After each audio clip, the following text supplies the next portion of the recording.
Finals presented by YouTube TV. We'll begin with remarks from Commissioner Kathy Engelbert, and then we'll turn it over to question and answer. Please have. What if you were given a golden ticket to popular relevance, a key that might open $1 billion future, and you just refused to turn it? The WNBA was in just that situation. That key was delivered to the league. Music, Caitlin Clark, a cultural phenomenon and talent spanning generations. Music. The league's commissioner, Kathy Engelbert, supervised a decision so harsh and perplexing that it left millions of fans, both new and old, with a single terrifying question as the whole globe watched for the first time. Is the WNBA deliberately attempting to undermine its own achievements? Music. The league had battled for every bit of media attention, every dollar of sponsorship, and every spectator seat for decades. Then one player showed up, and overnight, the whole equation was altered. This was more than a single position on an Olympic team's roster. And this was about a turning point that may determine how women's sports develop over the next 20 years. And the decision that was made has sparked an ongoing whirlwind of discussion, controversy, and unadulterated rage. The truth about what really transpired in the WNBA's business offices and behind USA Basketball's closed doors is more disturbing, more political, and indicates a far deeper issue than anybody could have predicted. When a force of nature unlike anything the sport had ever seen onto the court, it all started. Caitlin Clark was more than simply a basketball player in college. She was a living, talking revolution in sneakers, a cultural tidal wave. Her Iowa Hawkeyes games not only set viewing records for women's basketball. They destroyed basketball records. Forget about it. Either masculine or female.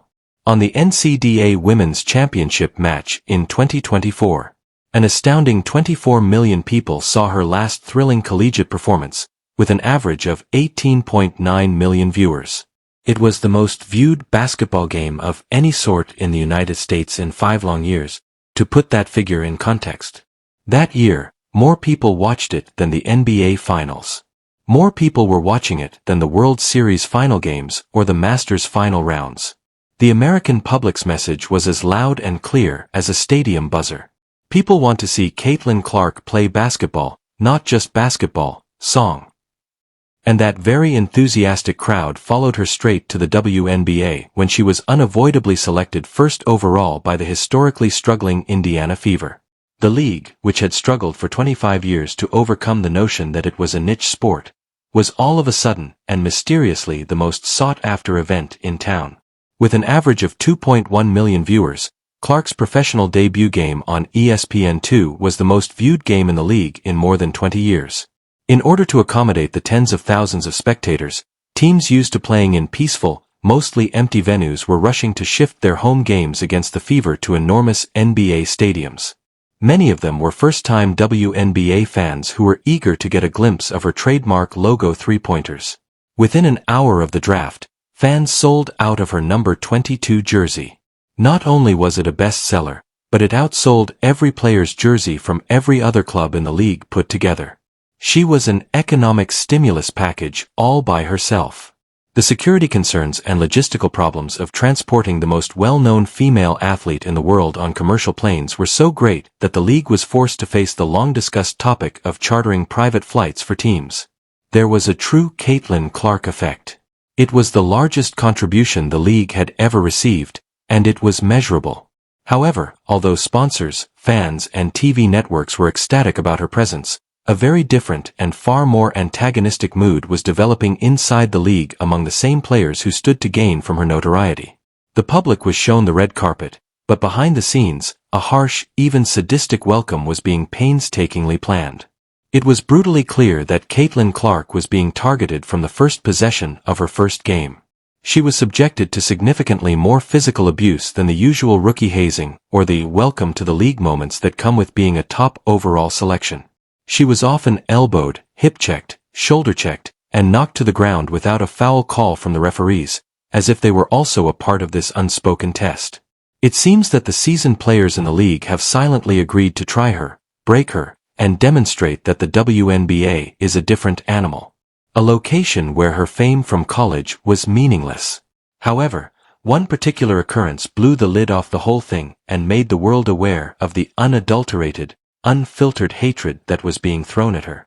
Kennedy Carter was waiting for the ball to be inbound during a game versus the Chicago Sky that was broadcast nationwide. Clark was not participating in the action and was only standing close by, not protecting Carter. Carter's brutal, unexpected shoulder check and verbal insult sent Clark flying to the hardwood floor in an act of pure violence. No basketball play needed to be made. It was a deliberate act of hostility away from the ball, an obvious cheap shot. The referee's decision to rule it a common foul was so blatantly incorrect that, after the game, the league officials had to intervene and retrospectively raise it to a flagrant 1 foul in response to public criticism. The response was much more revealing than the occurrence itself. In a revealing quiet at her post-game news conference, Carter declined to respond to any questions on it.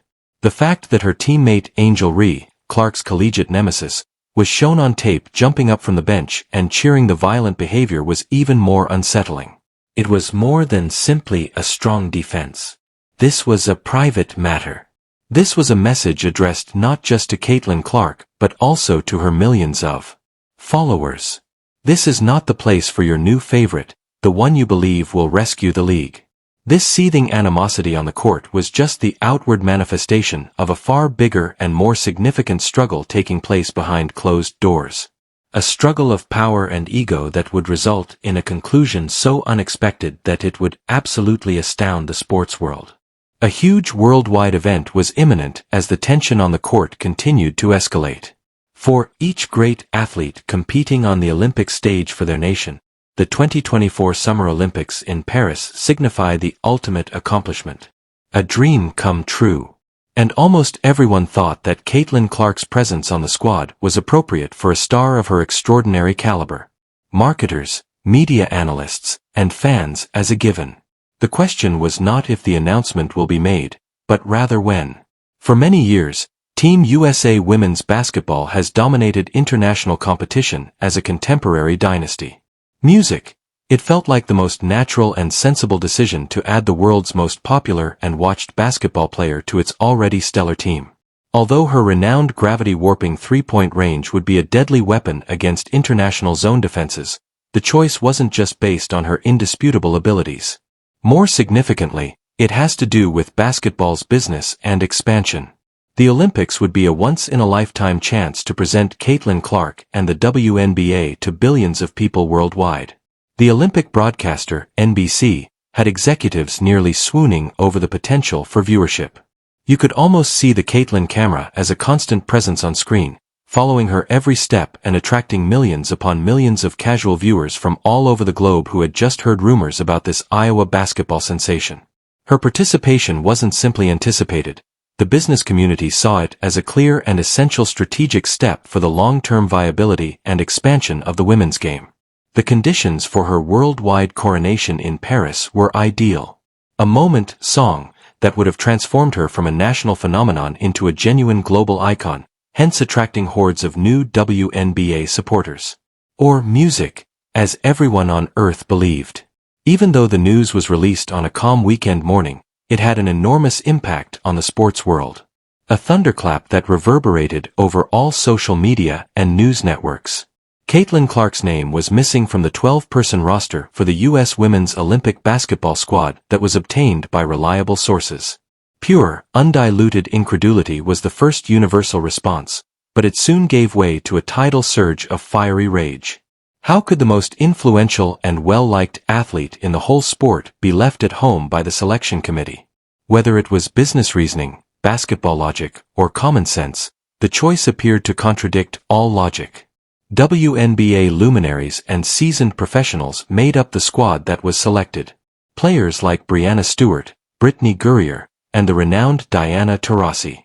They were all outstanding athletes, prior winners, and worthy individuals in their own right. However, none of them had even a small portion of Caitlin Clark's star power, cultural gravity, or audience drawing skill. Not even near. Removing her from the squad seems more like a profoundly personal political power move than a basketball choice based on merit. The millions of new fans she had single-handedly attracted to the sport were being informed that the athlete they loved wasn't welcome on the largest platform, which was a terrible smack in the face to both her and them. The reaction was fierce, immediate, and overwhelming. A flurry of controversy erupted on social media, TV news networks, and sports talk programs. The story quickly went beyond the realm of athletics and made headlines throughout the country. It developed into a broad discussion about professional jealousy, gatekeeping, and a startlingly catastrophic failure of leadership at the highest level. The committee had made its decision, but by doing so, they had created a PR disaster of their own making and given every critic who had ever asserted that the WNBA music was an outdated, exclusive group that actively opposed change and avoided mainstream success a very potent weapon. And the subsequent events. The whole catastrophic scenario would only become worse due to the official effort at an explanation. The decision-makers at USA Basketball had to provide an explanation in the face of a ferocious public outcry and charges of deliberate exclusion. The official justifications for Clark's startling removal were so poor that they were almost offensive. Through anonymous media leaks, the selection committee highlighted Music's lack of professional experience, noting that she had only participated in a few WNBA games at the time of the selection. Additionally, they stressed the significance of team chemistry in a vague and cautious manner, implying that the addition of a media magnet celebrity with such high wattage may upset the delicate balance of the existing senior group. However, the slightest investigation caused their feeble justifications to entirely crumble. When sports historians and commentators noted that former superstars like Breanna Stewart in 2016 and Candace Parker in 2008 Music had both reached the Olympic squad as rookies with little professional experience, the experience argument was swiftly and fiercely refuted. In actuality, developing fresh talent on the Olympic stage was standard procedure. To be honest, the chemistry argument was even more blatant and offensive. It was a barely disguised corporate slur that the team's more seasoned players just didn't want her there. She had skillfully and personally contributed to the story that had been developing for weeks. That Clark's sudden, almost effortless fame and the unparalleled media exposure she garnered infuriated the WNBA's old guard. The committee seemed to be terrified, which was the underlying reality that everyone sensed but no one would publicly state. The media circus that would unavoidably accompany Clark to Paris terrified them. Music. They feared that if the coach didn't give her enough playing time, fans and the media could take offense. Most importantly, they were terrified of upsetting the strong older players, especially Diana Taurasi, who was obviously not prepared to give the mantle to a new generation based on their on-court behavior and public remarks. And the official explanations were a pitiful smoke cover for a much more complex and ugly truth. One that was firmly anchored in personal grudges, sheer envy, and internal league politics. But what really exposed the ruthless, well-thought-out character of the whole choice was the reaction, or lack thereof, from the one person who had the power to quiet the storm. All eyes were on WNBA Commissioner Cathy Engelberg as the dispute became out of hand. This was her pivotal opportunity to take charge of the story, protect her league's most valuable asset, and convince the millions of new fans that the WNBA was a cutting-edge, forward-thinking organization fit for the limelight. Instead, the public was treated to a master lesson in corporate double-talk, evasion, and a heartbreaking, I missed opportunity. Engelbert's public remarks were defensive, muted, and showed a total lack of understanding of the extent of the public's outrage. She continually attempted to change the subject to the outstanding athletes who did make the squad while robotically defending the selection committee's impartial procedure. The 800-pound gorilla in the room was successfully disregarded by this tactic. She got a fantastic opportunity to express her enthusiasm for her inevitable future with Team USA and to recognize Clark's tremendous effect. She could have positioned the league as the proud home of the world's most talked-about athlete. A national controversy revolved around a player who was so skilled. Rather, she opted for safe, sterile, bureaucratic language that only served to fuel the flames and satisfied no one at all. The video's title was a real, music, harsh choice. It wasn't simply that a talented athlete was left off a squad by a committee. The league's commissioner made the decision to defend the status quo at the price of her supernova star when confronted with a crisis that sprang directly from internal jealousy and gatekeeping. Music. The world received a terrifying and clear message from her deafening silence and feeble justification of the snub. The league's leadership was either reluctant or completely unable of managing the phenomena that had been so kindly bestowed to it. At the most significant turning moment in the league's 28-year existence, it was a disastrous leadership failure. However, Caitlin Clark's exclusion from the Olympic squad has far-reaching consequences that go far beyond a single roster position for a Paris event. It is an enormous, almost inexcusable financial and marketing error. The WNBA and its television partners may rue this potentially billion-dollar error for years to come. The Olympic Games are